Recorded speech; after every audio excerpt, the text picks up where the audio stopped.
আরে গরুর নারীগুলো এখানে ফেলে দি। আরে দিলা তো আমার নতুন জামাটা ময়লা করে। ওই দেখ গরুর নারী ফেলেছি। ফেললা তো ঠিক আছে, তুমি আমার গায়ের উপরে কেন ফেললা? এখন আমার জামা দিয়ে গন্ধ করছে আর এখানে তো গরুর নারী ফেলে দিয়ে গেছে। ভালো হয়েছে, এখন আমি এই গরুর নারীটা বাড়ি নিয়ে যাই রেঁধে খাবো। নিয়ে যাই খা, আমরা ওইসব খাই না। আরে তুমি তো জানো না এই গরুর নারীগুলো রান্নলে কি মজা লাগে, যাই ভাইয়ের কাছে নিয়ে যাই। ভাইয়া তুমি এখন কোথায় চলে যাচ্ছ? ও আমি একটু বাজারের দিকে যাচ্ছিলাম। এই দেখো ভাইয়া আমি গরুর নারী নিয়ে এসেছি, আমরা খাবো।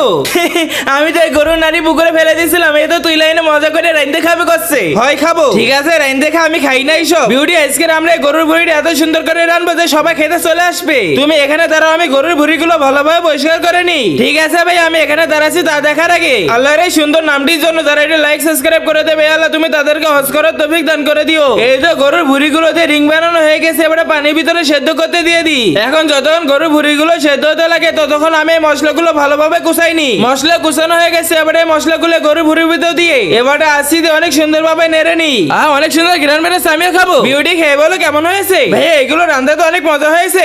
আরে আমি কোনোদিন খাইনি, আমার একটু খেয়ে দেখতে দাও কেমন লাগে। আহারে ভুঁড়ির গুলো তো অনেক মজা লাগে, কমেন্টে ইমোজিটা দিয়ে যাও।